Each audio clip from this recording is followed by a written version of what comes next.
Okay, can everyone hear me okay? All right, if I could have your all's attention.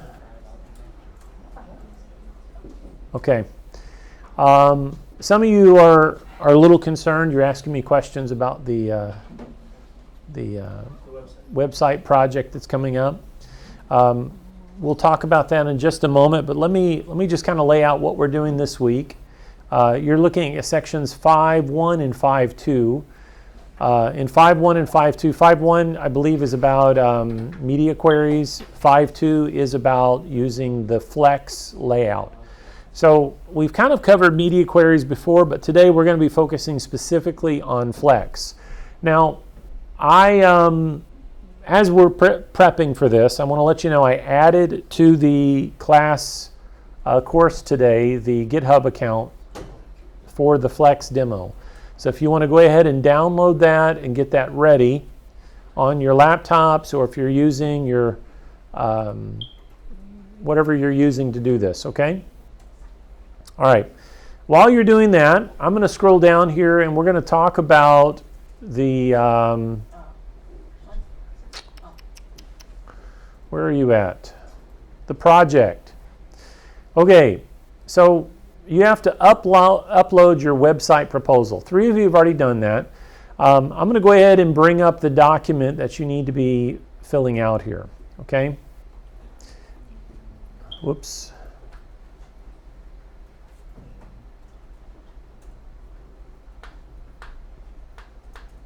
Come on now.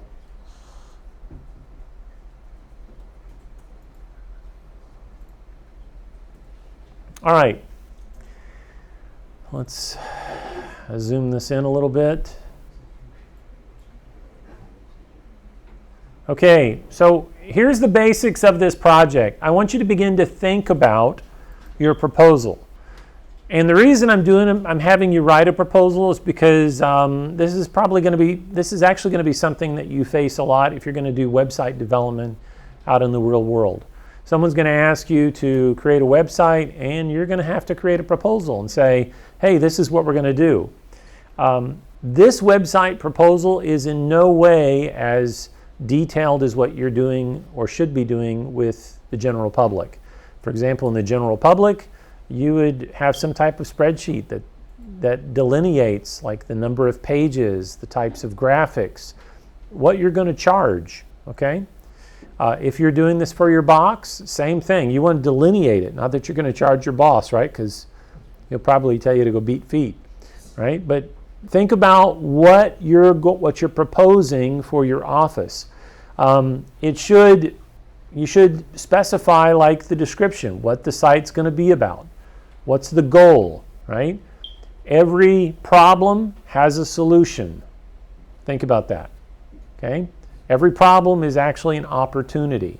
So think about how your website is addressing a need, right? If it doesn't address a need, then what's it for? Unless it's just for you to show off your gaming, okay?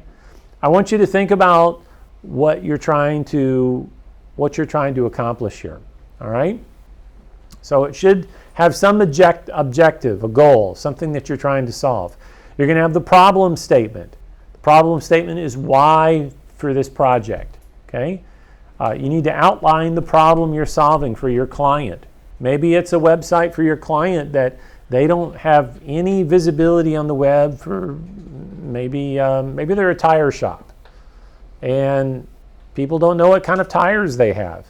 And so you're proposing to build something that's going to display the types of tires and the types of services and what they charge and how you can contact and how you can make appointments, right?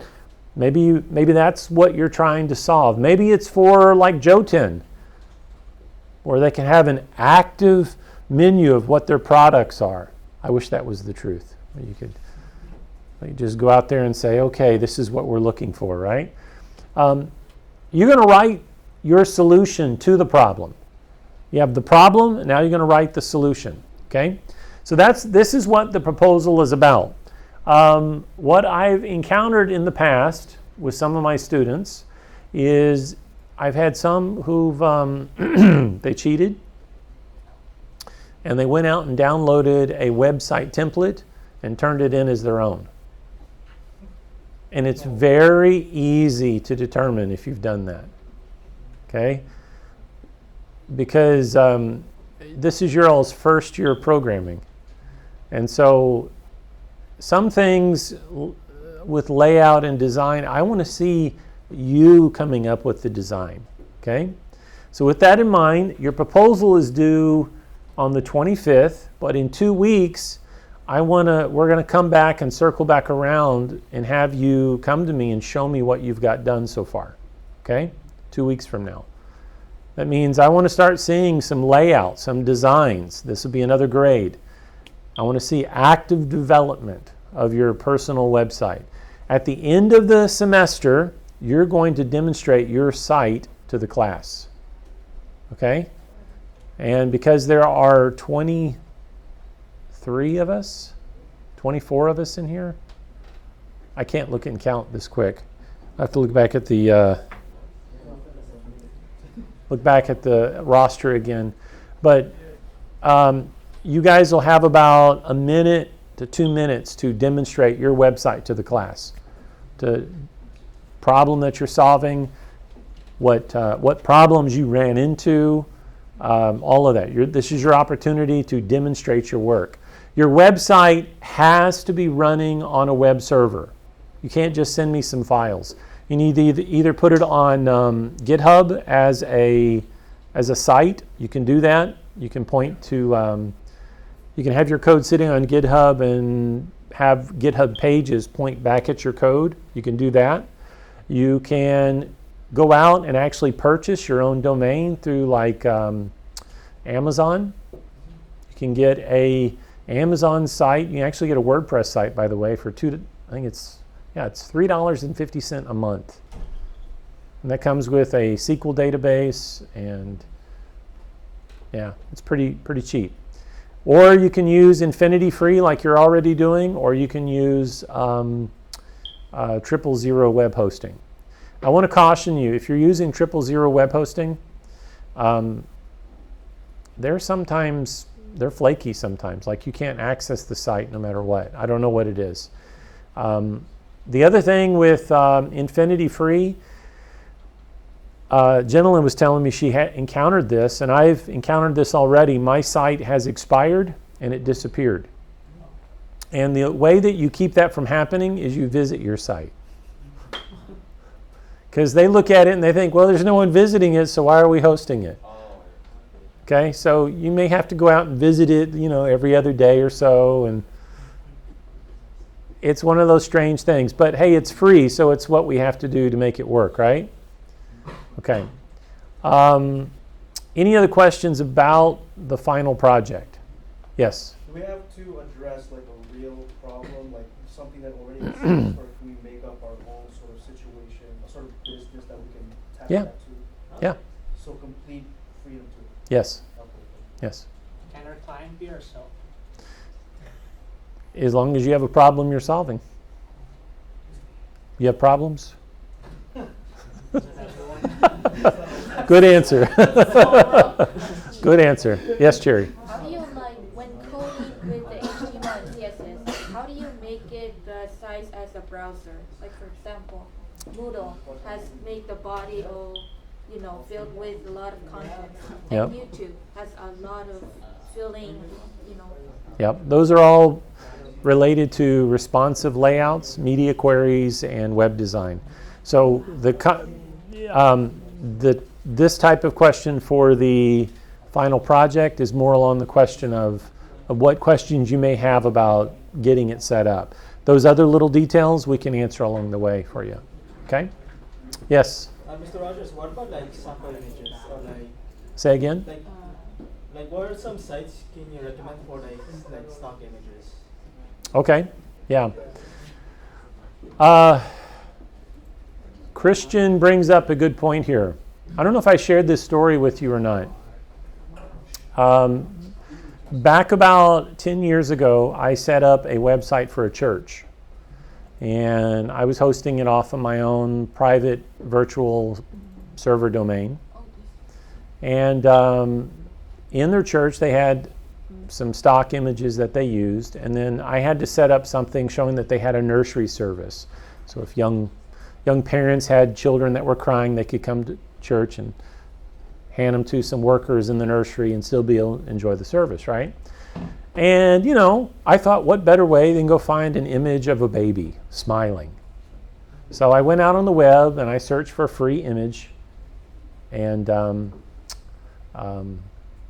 found a nice image of a cute little baby smiling. Because, you know, you want parents to think, you know, their kids will be happy in the nursery.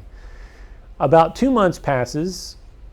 Actually, it was more than that. It was about a year. A year passes. And I get an email from Getty Images, their legal department. And they said, we have determined that you are illegally using one of our stock images, and we are demanding payment of $22,000. And I went, what? I should have had my brown pants on. I'll just say that. Okay. I choked. I thought, what in the world? And so I contacted them. I said, listen, this is just. I immediately went out on the website, took the image down. I responded to them. I said, hey, listen, this is just a nonprofit. I was doing this to help a church out. Please don't sue me for $22,000 for that image, because I don't have $22,000. They were demanding payment for that. Otherwise, take me to court to get it. And so I contacted them, and their legal department came back and said, we just need to see that this church is a nonprofit, and then we need to have you sign an affidavit that you will not use our images anymore illegally. Wait, That's why if you go to use stock images for your website, you need to think about building into the cost, what it's going to take to buy the license to use those images. So now I have an account with iStockPhoto.com. And I pay a yearly subscription of $100 a year just so that I can use images. And I have a license key that's registered for every image to show that I have that image from that location. Now what you'll notice is that a lot of these places, you go out on the web, you'll search for images, and the image will come back with this huge license key or a huge set of numbers in it. That's actually because they've embedded the license key inside the image name so that if anyone ever comes back, they have proof to tie it to their account. This is that they have an account with them, this is the license, this is where it came from. It's all for protection. Now there are sites you can go to get free images. The Library of Congress has a free image site where people take photos and they upload them and put them there. So if you're going to do a gaming site, I'll probably should silence this statement because it's going to be on YouTube, okay? But you'll probably be okay for the next 3 months, but just take your site down after that. If you're doing a gaming site and you're putting up a bunch of images that you're taking, okay, from your games, I can't use a screenshot of my own game. okay, you don't own the images. That's the point. So if you are a graphic designer, if you're an artist, you can do whatever you want, okay? Because if you're gifted in that way. Otherwise, you got to go find a place that has free images, and you have to create an account with that company to say this is a free image, and you have to track it all back, okay? All right? Yes? If we have an artist and we can just ask permission to have their artwork posted on the website, is that fine? Yeah, you can do that as long as you. For this project, your project is probably not going to be long living, right? But in the real world, if you're doing development, you want to have some type of legal documentation that backs it up. And you want to keep track of those documents to protect yourself. Okay? Yes? What about with AI generated content? AI generated content? Yes. I think even with that, there we go. With AI generated content, I believe the legal use of it is it's a public domain. You can, yeah. As long But as it's your own. well, if you request it, you like, what is it, like Dolly? You can go out to Dolly and say, give me a image of this person doing that in this look and feel. It'll generate it for you. You specified what you want, and it's supposed to be yours, right? And that it's not copywritten. But you have to pay for Dolly, so I that's, think so. I heard it's like legal like gray area for that. Yeah. Because they're using data from other people's artwork. yeah. Last I heard, it's not, you don't have to worry about it. All right, guys, that is the main project, okay? The class project. Any questions about the class project that we haven't discussed yet? Yes, Elijah? Oh, so 2 weeks after the 25th. So like 2 weeks after the 25th, there's going to be, I want to see a demo, okay? You're going to have to give me a link with your demo, all right? Now, if you're using 000, you're going to have to take the site down and put it back up again because 000 only allows 1. If you're using Infinity Free allows you up to 3, okay? If you're using GitHub Pages only allows 1, but you can link that 1 to your particular repository, okay? You guys, ever make sense? I know that you stated that we could change up our idea anytime we want, but at the time of the demo showcase, would that be like the finalization of our idea, or could we still change it afterwards? Well, I mean, you could change it along the way, but the idea of getting you to start thinking about it now with a proposal, and then 2 weeks from now a demo is that you're building towards something, okay? You're building towards something that's a finished product that I can see you've. Actually working. Yeah. Okay. You're going to have a link to your GitHub account for this. Okay. I need to see the code as well. Okay. I got to be able to see the code. Yes. How did you find out that they're cheating? That, Because I can look at their code and go, they didn't code that. huh? Because I can look at their code and see that they didn't code that. Like Yeah. how? There's a lot of stuff embedded in CSS and in HTML when you drag it off of a template, and I can see it. Okay. Yeah. Okay, let me give you a couple of sites while we're waiting here. This is to help prime the pumps for you guys with your projects. You can do just a general search, like this one is 11 best designed websites on the web. Okay, and I found 2. We're going to go back to this site in a moment, but I found 2 that just kind of blew my mind. Yes. This is, Crazy. this is all CSS. Oh. Hey, that's part of the what student. There is no video image here. Is that 3D model or? This is an image, and as you can see, they're stretching it, Oh. and they're doing some keyframing in CSS, right? Kind of blows your mind, right? Yes, that's amazing. Yeah.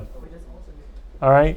So this is I want to demo some of these things because I want you to go out and look to get ideas on how to do the layouts.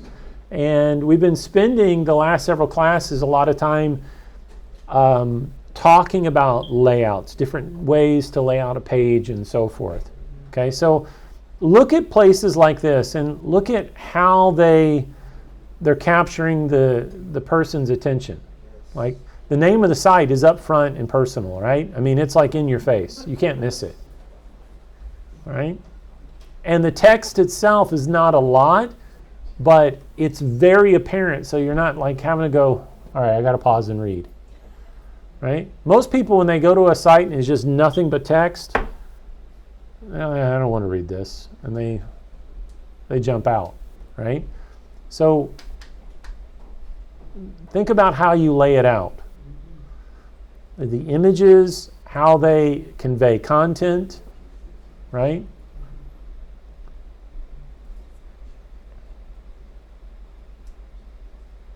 Okay. You've got the use of these these little icons. The text is, these are not essays. These are just little blurbs, right? You don't want to overwhelm your reader. Okay? I like that. That's cool how they got that going. Right? Even their footer. Their footer lays out the information about the company, how you can log in, create an account, right? Each section is like taking up the entire viewport. Yeah. Yeah. Okay. This is another site that I found was very, very interesting. So they've got some JavaScript going on in here, and this is an SVG, and it's sitting inside of a canvas object. We haven't really talked about those yet because it's kind of advanced. But the way this site works is different than the typical scroll down, right? So this one, it's very obvious. You have to scroll down to read the page, right? And then you've got certain pages you could click on to go to, right? It's obvious the way it works. This one I found interesting because watch what happens when I scroll down.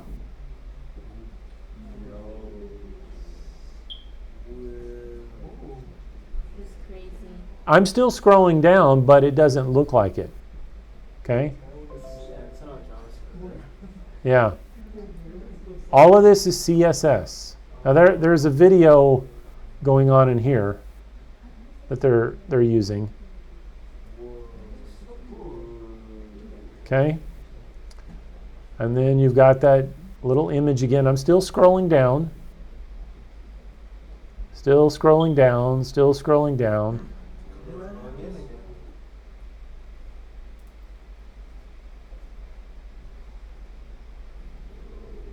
So we covered some of this last week with the images, right? You can set the opacity. You can do all kinds of cool things with, The gradient. yeah. See if it- That's so cool. That's definitely called shadow 2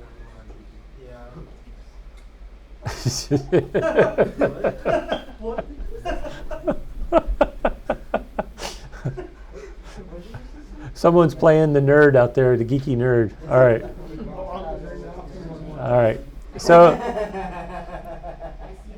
yeah, this company, digitalcover.com, they produce all of these websites. So they're doing this obviously to demonstrate their capabilities. They want it to be like, ooh, ah, right? Okay, same idea. So there is, believe it or not, there is a scrolling down that's happening, but it doesn't look like it because it's all, yeah, Immersion's on. yeah. All right, take a look at these other sites here. So this, let's take a look at Kismet. Okay. Oh.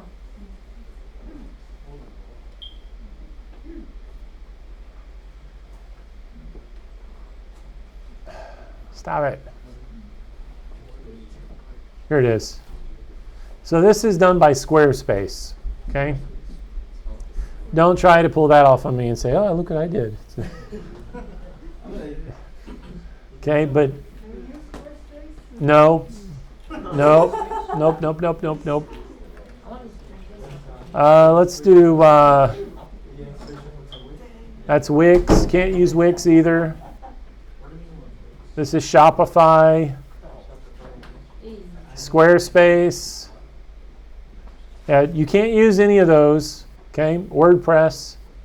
Now, have you guys done any research on WordPress yet? Okay. the skills that you're developing right now in this class will lend greatly to learning how to write your own WordPress themes. Okay, WordPress is written. It's a platform that's written in PHP, and it's a great way for creating sites for customers, because once you create it, you can turn over the content management to them, and they can add their own pages without messing up the overall theme. Okay. In fact, I recommend on a personal project, those of you who really, really want to learn more about web development, go through some tutorials online on how to do WordPress themes, theme development. Okay. All right. This is not what I was hoping for, but anyways, go ahead and look at sites that are like the best website designs. Here we go. We'll try this one.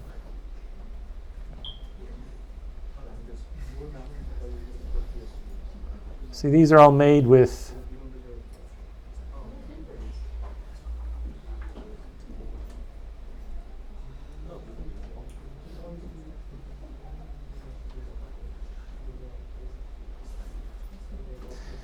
this is actually a good exercise for you guys to do this anyways.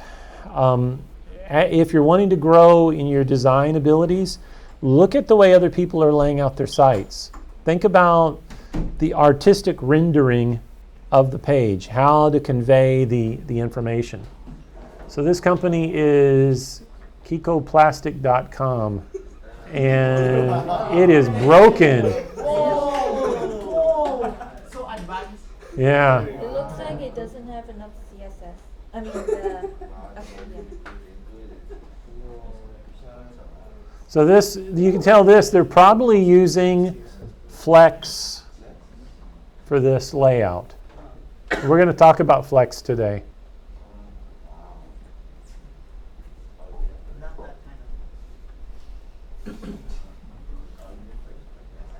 Very straightforward layout, right? Very simple. Yeah.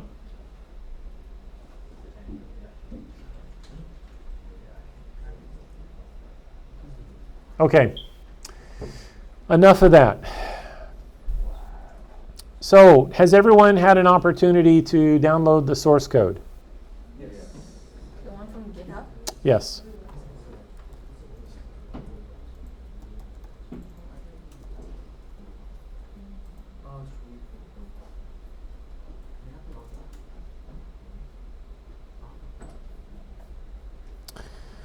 So,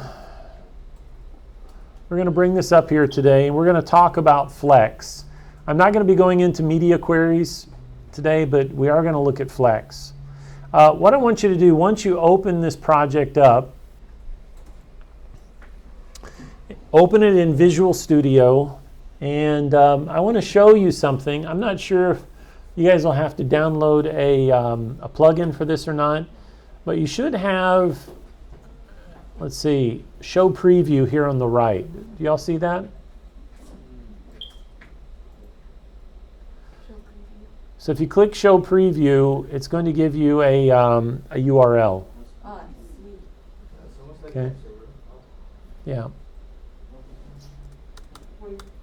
Oh, that's cool. Okay. If you're wondering how to download the site, go to this week. Okay. It is week 9. And you're going to see the link to GitHub. And same thing again. Click on code and download the zip. And then once you download it, extract it. And okay. By the end of the class, the code, I'll commit it, and it will be available here on the site. Okay? Again, the link is found here. in the Moodle classroom. Okay. It's going to take you over here. Click on Code, Download Zip. Okay. Any questions so far? Okay, how do you preview again? When you get to GitHub, when you get to VS Code, make sure you open the folder where it's located, the code is located, and you should have an index, a style CSS, and a README. Okay? Those 3 files. To preview it, you should have a Show Preview button up here. Does everyone have that? No. No? Okay. So you can go over here to,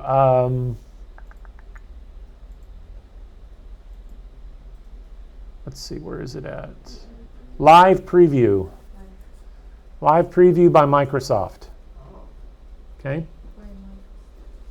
So if you go to Extensions, okay, and search for Live Preview. Okay, I've installed it on mine. This is a beta, a preview version. It may tell you like, hey, you know, there may be bugs in this. Are you okay with that? It's okay. All right, and you're not going to lose your code or anything. Once you've downloaded or enabled the live preview, you should be able to click right here. You may have to close VS Code and reopen it again. But when it comes back up, you have this Show Preview button right here. And it's going to preview your code. Okay? And the nice thing about it, as I type, it's real time. Okay? All right? Okay. We're going to run out of time here real quick if we don't move forward. So, go ahead and start. We're going to create a div. Okay? And for this div, we're going to have this as a class. And we're going to create a class or give a class name called Flexbox-container. You could call it container. You could call it yippity-doo-dah. Whatever you want to call it, okay? But we're just going to give something that is easy for us to identify, all right? I'm going to go up into my style. Where'd my style go? Let's see, where's my style? There it is. Open the style sheet, and I'm going to type dot flexbox container. And I'm going to set the display as flex. Now, this is not really doing anything for us right yet because Flexbox container, the parent that you set to flex, will cause its children to behave in a flexible grid manner. Okay? But what I want to do so that we can kind of see a little bit how this is being laid out, we're going to set a height on this container of 500 pixels. Or we could do 50 VH. Okay. And we'll set a background color of, let's do light blue. Okay. 50 for view is 50% of the view window, right? If I do this as 100, it takes up 100% of the view window. Okay? All right. So we've got a little bit of our container set up. Let's go back to our index.html. And you're going to create 3 more divs. Okay, let's just start with the first one. And we're going to give this one a class of Flexbox item, and then a second of item-1. Okay, and I'm going to copy that, paste it 3 times. Now, we don't see anything over here. So let's go ahead and just put a number.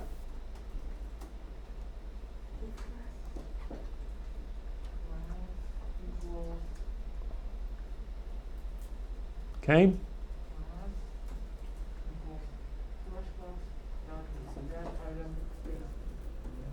So we have 2 classes on each child div, a Flexbox-item and then an item-1, right? And we'll change this to item-2 and this to item-3.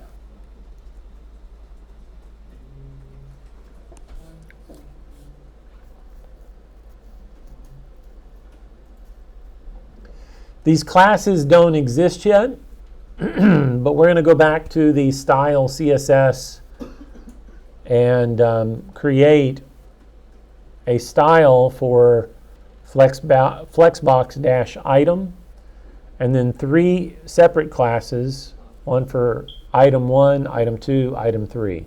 So if you're waiting on me, go ahead and jump to the CSS and create those additional class references, okay? Does everyone have this? Yes. Okay, let's go back to the style then.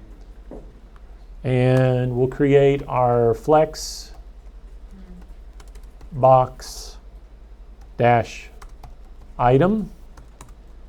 And we'll set this as a width of 100 pixels. And what just happened here? Does everyone see what happened? Yes. All right, to make it more visible, let's go ahead and add a border. And we'll set the border as 1px, solid, and we'll do light gray. No, that's not showing up very well. Let's just do gray. There we go. Okay. So what we've done here, if we take out this, I want you to see what happens. The container itself, the divs themselves revert back to their natural behavior, which is not inline, but it's box for display. Because we set display as flex, it changes the child elements, their display property, to be what we would think is inline, but actually now it's flex. And it gives us the ability to kind of style these things out as we go. All right. So let's go ahead and create a couple other classes here. We'll create a item-1, and we'll give this a min height of 50px. We'll do item-2. Give this a min height of, let's say, 100px. And then item-3. Now, some of you may be wondering, Mr. Rogers, the height is not changing yet. Well, this is related to the behavior of how these are set up. Okay, so we're going to set this one as a min height of 200. Okay, right now the Flex container itself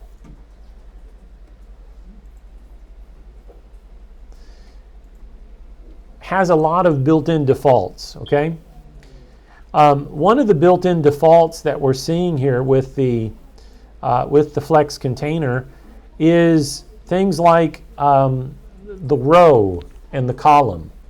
So by default, when we say display flex, it is equivalent to saying the flex direction as row. That's by default.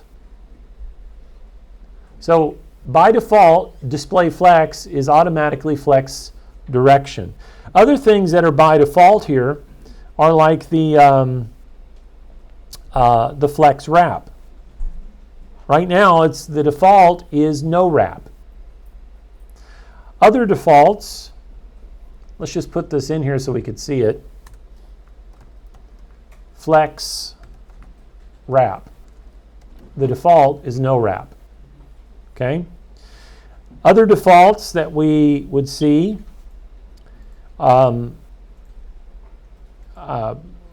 would be things like justify content. Okay? Whoops. So if we do justify content, the default for this is baseline. However, if we set justify content default to say flex end, you see that it switches the location of the child grids from the start all the way to the end. If we do flex start, that's the default for that. We could also do flex center. Whoops. I'm sorry, not flex center, but just center, and it centers them. We could do flex, I'm sorry, not flex end. We could do space between, and now it's putting an equal amount of space in between them. We could say divide all the space around it, or we could say space evenly, right? All of this is setting up the layout determined for the content in a manner that switches it around just for those individual grids. And we haven't really had to touch any of these bottom grids yet, okay? Haven't had to do anything with them. Let's do something else here. Let's set on the Flexbox item, let's set the background color of these to light gray so we can see it better.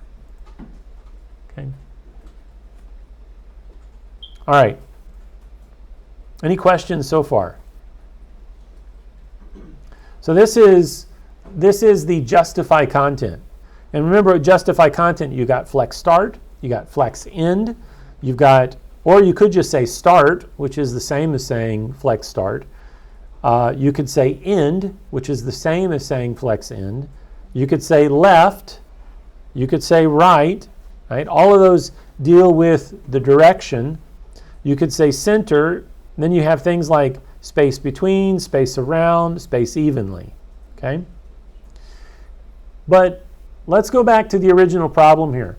We have item 1, item 2, and item 3 with 3 different minimum heights. And right now we can't see them. That's because the align content, the align items is defaulted to not baseline, but it's defaulted to, what is it defaulted to? It's defaulted to stretch. That's the default setting for it. But if I want to see those items kind of in different manners, I could say start. And now those items are set to the top of the screen. If I want to see them based at the bottom of the screen, right? Or maybe I want to see them in the middle. There's something that is happening by default here with the use of a row. Now, rows work along a horizontal axis. And by default, you can kind of see the horizontal axis here in the way that we've set center. Horizontal means that it's going this direction. There's also a vertical axis that comes down this direction. So if I do space, what is it?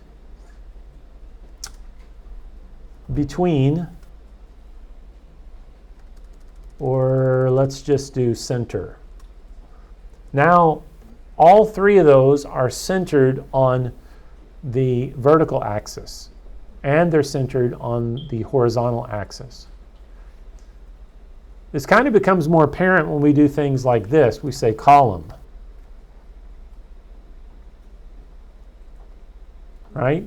So now we see that the column, now we're centering on that vertical axis, and it's aligned to the horizontal axis. We could say justify content now to start, right? We're at the top. We could say justify content to end. We're at the bottom. We could say space between, and we're justifying those across the top, right? Or space around, or space evenly. Okay? Long time ago, the way a lot of developers would try to handle the layout of a page would be with a table. And I don't think we've actually looked at tables yet, have we?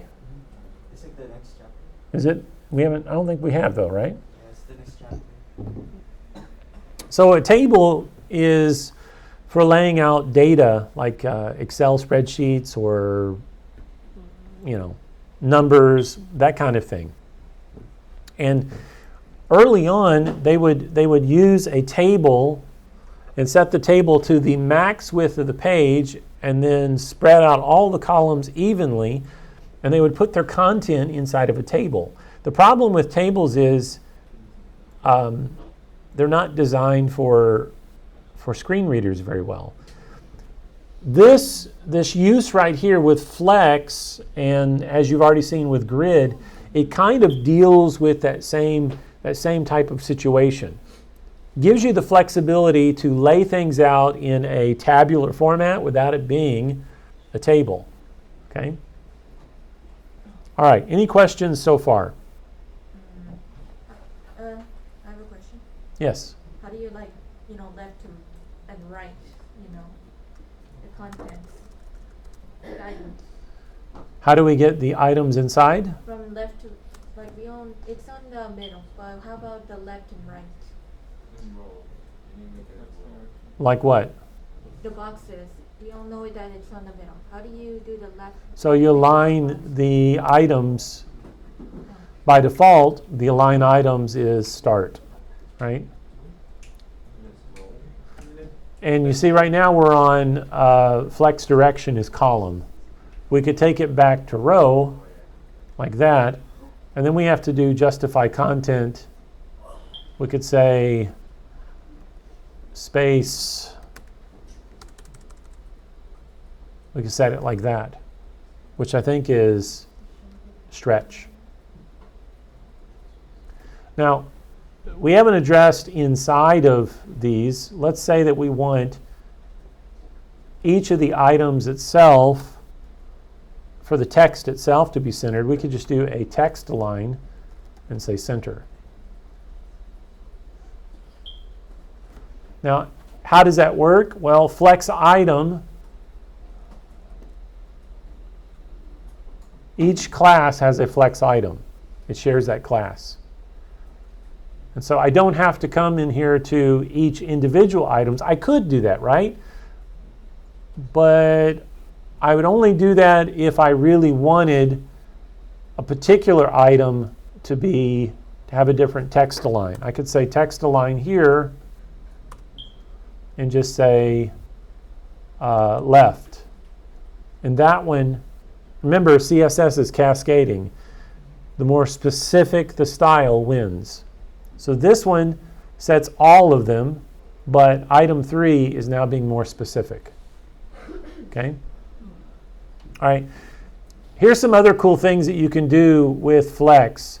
Let's say that you want the order to change.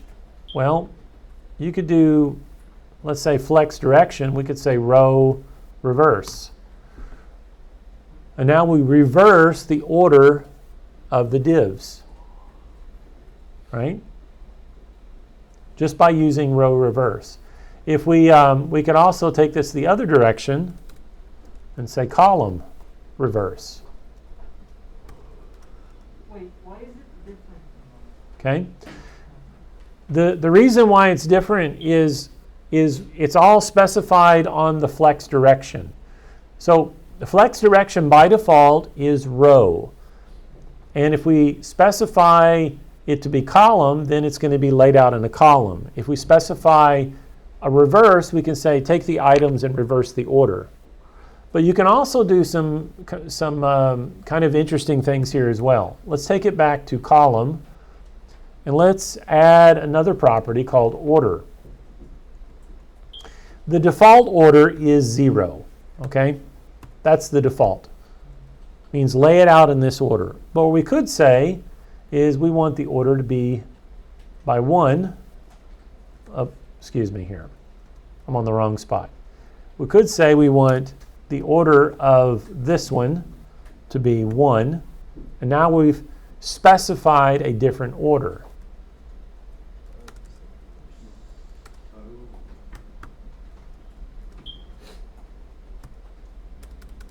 Okay.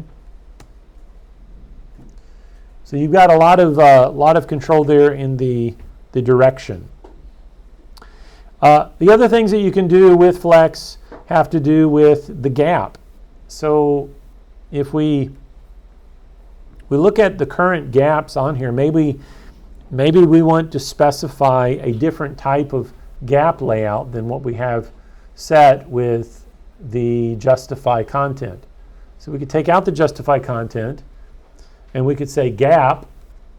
And the way gap works is you could specify all of these should have a 10px. But we could actually add row and column. So we could specify that the gap between the row and the column are a little bit different. So let's go back to our style here so we could see this better. Let's go ahead and copy our last div.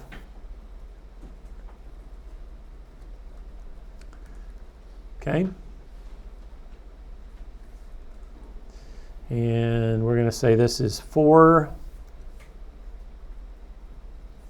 This is 5.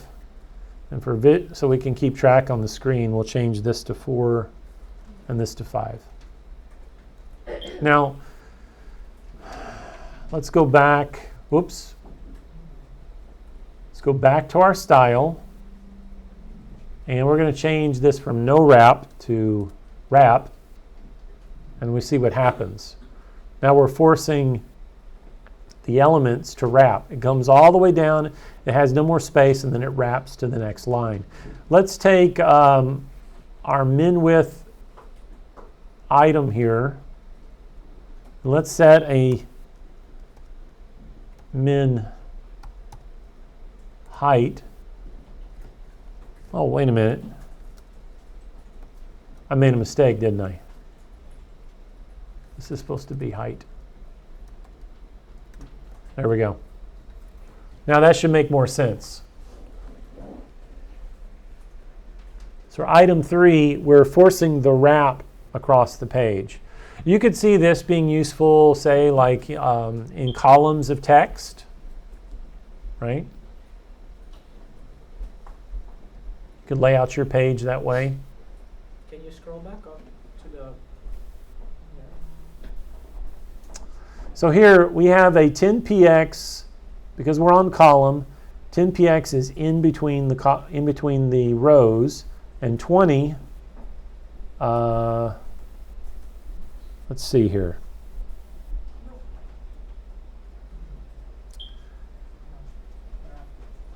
What are we missing? We got row gap and column gap. Let's take it out and do it this way. Let's do a row gap of 20px. So there's our row gap. Let's do a column gap of 10px. Right? And for purposes of making this more interesting, we're going to add one more in here. Let's add two more so we can get a little bit better. It's 5, this be 6, 7, 7. Oops, that's 6.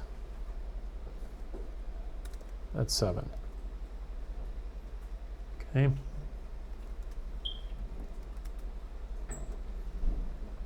All right, so we added those extras. We're going to come down here and maybe set, say, item 5 is going to have a min height of 100px. Let's do it like this. Item 6 as well. So I think you gotta do it comma. There we go. Okay.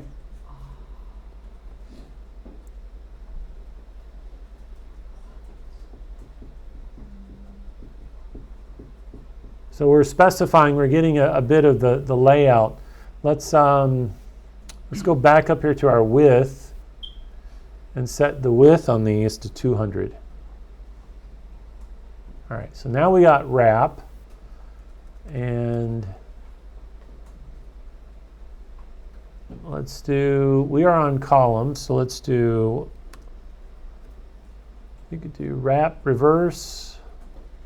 Let's just do wrap. And you can see it goes off the page now because of the way it's done, right?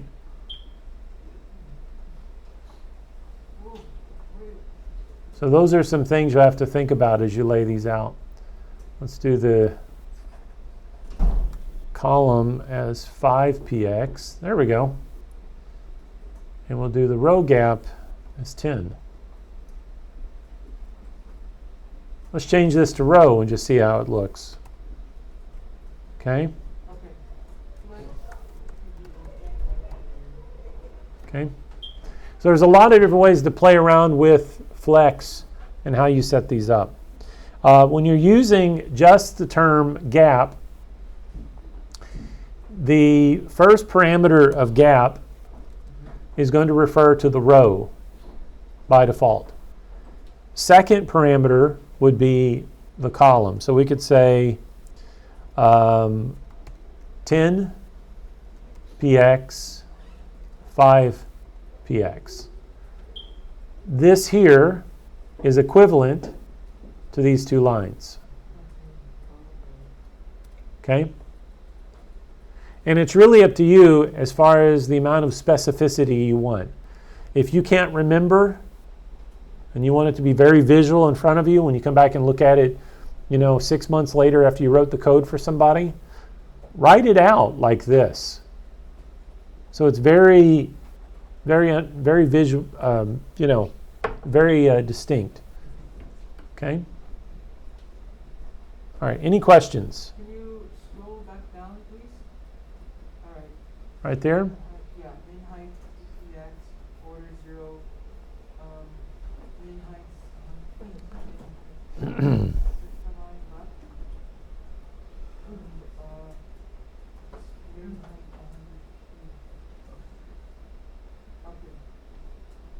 Okay. Yes. Okay, I just noticed that thing.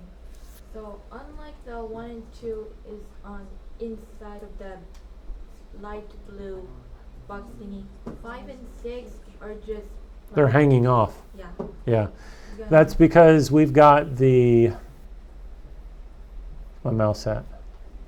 That's because the Yeah, right? So But, okay. how would we handle this so that it adjusts appropriately? Well, this is where media queries come in. Right?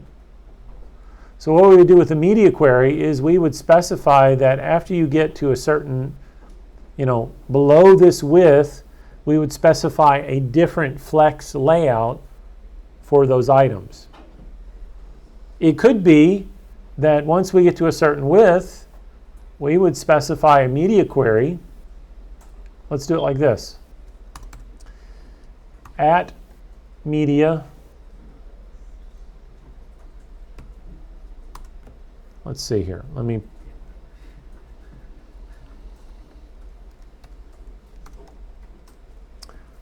Let's specify it.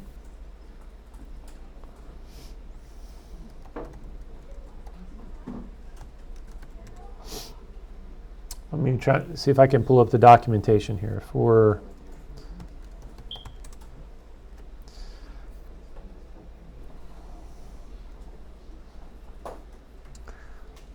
where's my mouse? There we go. So let's set this up for media only screen and max device width is 400 pixels. Okay. And you have to do a WebKit here of the same thing. Wait. That's what's it called? The thing is red. Max device. We're setting up a media query here to demonstrate how we would do these layouts to make them more responsive. So we'll just say ratio is 2. Okay. Now, we would say Flexbox container and display is flex. And let's see, the flex direction is column. So this is 400 pixels. I'm not sure if this live demo is going to pull it up the same way we want. So what we can do is we can copy this, come over to our Chrome screen, and we can paste it in. Okay, we'll get the same layouts. But now if we go to inspect and we set to an iPhone, okay, let's see, iPhone 12. Yeah. Okay, we've changed it where our CSS is using column with a wrap. Okay, so let's change this to like an iPad Air. That's 820. We set 400, didn't we? On our media. Yeah. So let's change this to 400. Well. Mr. Rogers, Yep. when we present our website, are we using our laptop or your laptop? I will pull it up from my laptop. Okay, so do we have to worry about the specifications for your laptop, I assume? You're going to have to use media queries in it. Make it a responsive design. Let's change this to responsive instead. All right. Hold on. Yeah, like that. Yeah, so this is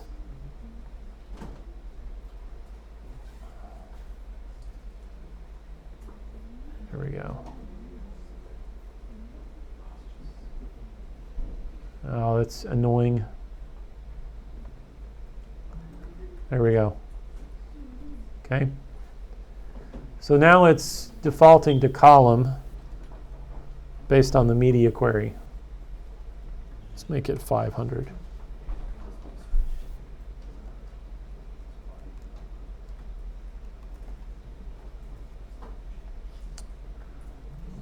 take out that.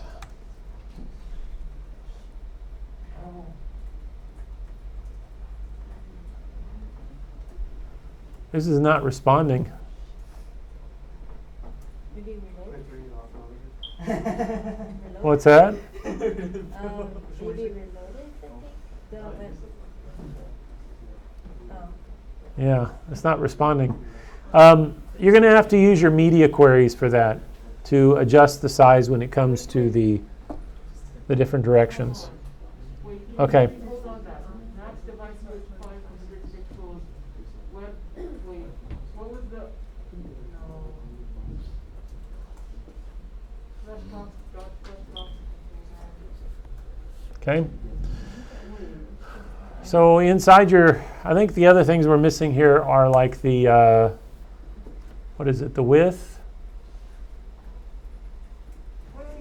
Yeah, the height. That's what we're looking at. Display flex. So we can do a height of 75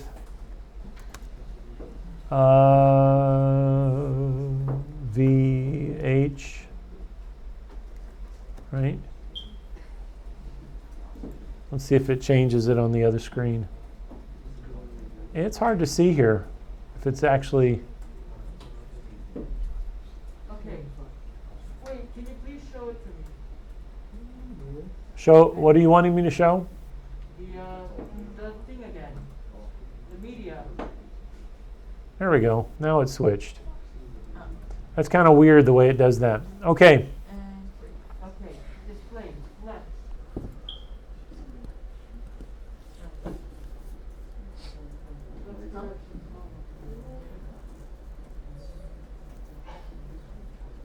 Okay, how do you do that?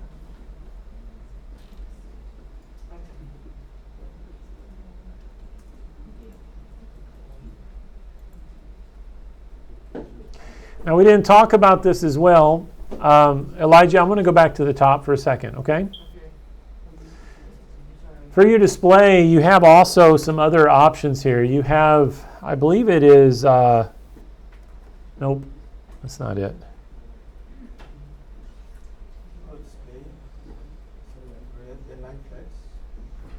Yeah, well, yeah, you do have those. You have other options for the types of layout. So you've got Flex, Flexbox, Grid, Inline, right?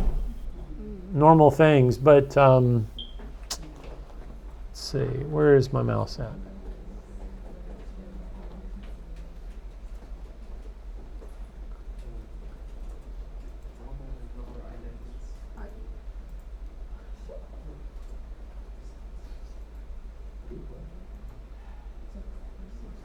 Ah, here it is. Okay, so on the item itself, we have some other things that we can do here. We can specify a flex item, okay, and we could specify a flex grow.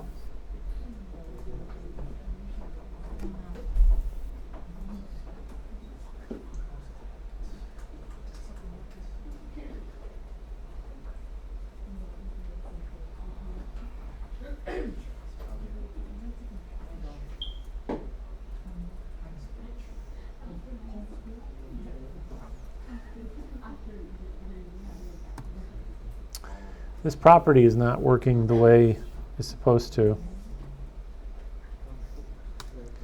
I think shorthand for flex grow, flex shrink, flex base is combined. Default is 0, 1, auto, but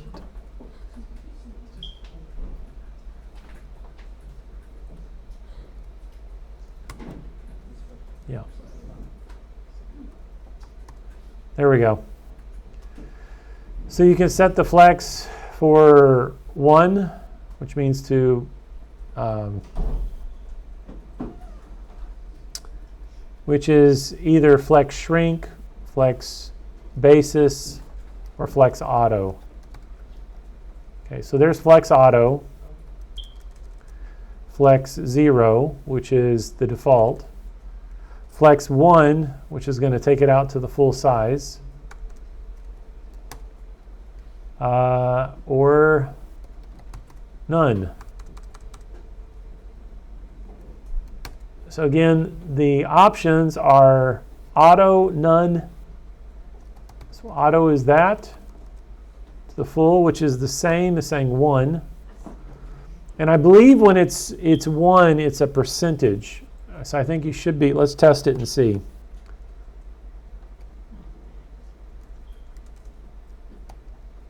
Yeah, you can see I'm adjusting the size of that for item 1 based on the percentage. And 1 is the go out to the full amount. So if we went down here to item 4, which doesn't have a class on it, we could say item 4 flex and do auto, which will take it out to the full amount, which is 100% of the remaining area, right? Same thing for 5 and 6. We could say flex.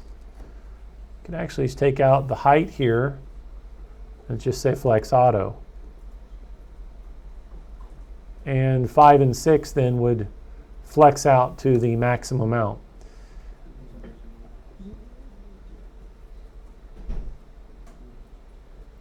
Okay. That is flex. So let's take a look at one other example of how we might use it. Okay, and then we're going to close with this. We're going to do a nav, and we're going to give our nav a class of flex. Let's not give our nav a class. Let's do a UL. Inside of our UL, we'll do an LI. We'll call this home. We'll do another one. About. We'll do another LI. Let's see. What's that? Contacts? Contacts. One more. Everything? FAQ. What? Why did it do that? It's trying to be too helpful. There we go. Oh, good. All right. So let's apply the concepts now of flex to this menu. By default, we can tell that this menu is kind of set out in a column fashion, right? We could list our menu that way, but let's think about changing the layout of our menu in a little bit different fashion. So I'm going to go to the top to line 1, hit enter. I'm going to specify nav. Okay, and I'm going to set display to flex. All right, so there's my nav. I've set the display to flex, and it's automatically setting it as a row for right now. So let's set UL. There we go. That's how I wanted it. Because think about the reason why I did nav UL. Can anyone tell me why nav would not make it flex as a column versus nav UL? There was a lot of voices. Because nav is a container that usually connects, or that usually contains those the actual queries. Yeah, exactly. Because nav UL is the parental item that contains the list items, right? All right, so we want to get rid of the decorations. What do we do here? The style, what? None. There we go. And let's do a gap of 10 px. Yes. I think you forgot, like between nav and UL, suppose we have like greater than simpleton. You could do it that way, but because I'm referring directly to the UL, I'm just specifying. Yep. Okay. Good job, though. Oh. That's a good catch. Oh, you're welcome. Okay.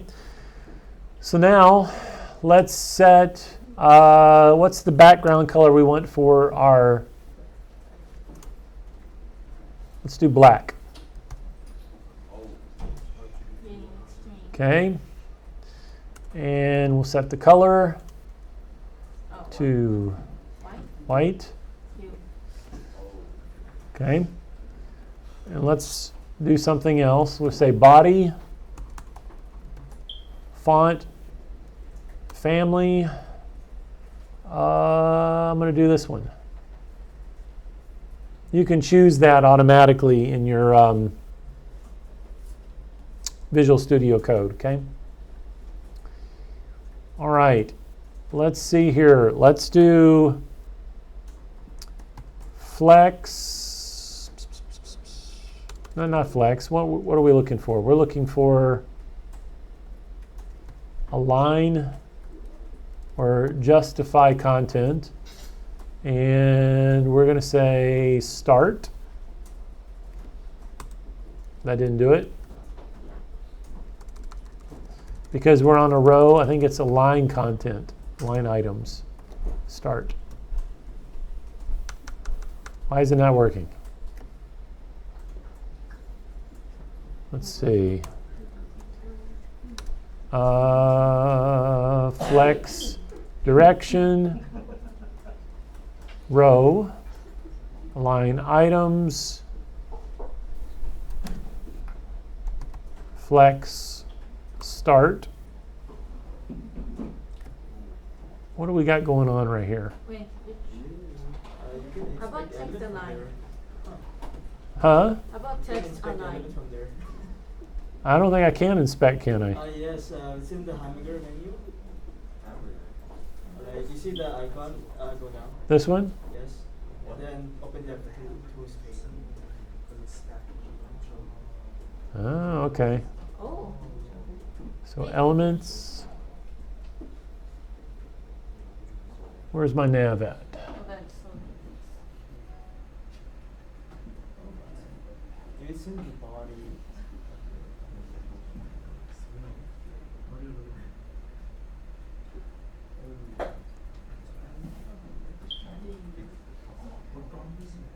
Boy, it really throws it down in there, doesn't it?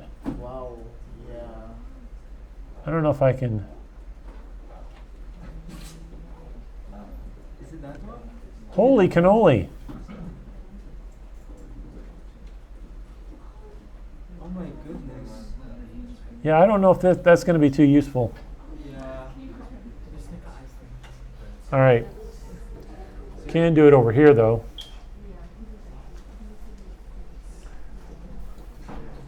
Inspect. There we go. So there is a margin setting there. Okay. Yep. All right. So we've got basic layout here, right?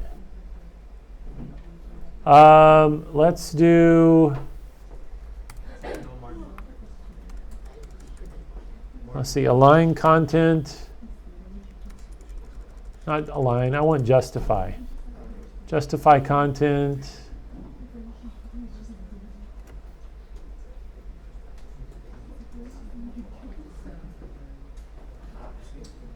wait. I think because of the gap, it's going to block me there. All right. Wait. Okay, but this is just a demonstration, right? We're just demonstrating how we can use Flex in a practical way, and of course you have a menu. All right, let's go back to, let's save it, go back to our index for a second. Obviously, we would put a anchor here, right? Yes. Isn't the class supposed to end at like 4:55 p.m.? Is it after 4:55 p.m.? It sure is. Oh wow, that's fast. It's right now 4:57 and now There we go. 4:58. Okay. It has been thus spoken, so I will see you guys. If you have any other questions, you can come contact me after class. All right. Merry Christmas. Happy birthday. Happy Halloween. All right. Oh, guys, I forgot one thing. Let me turn this off real quick.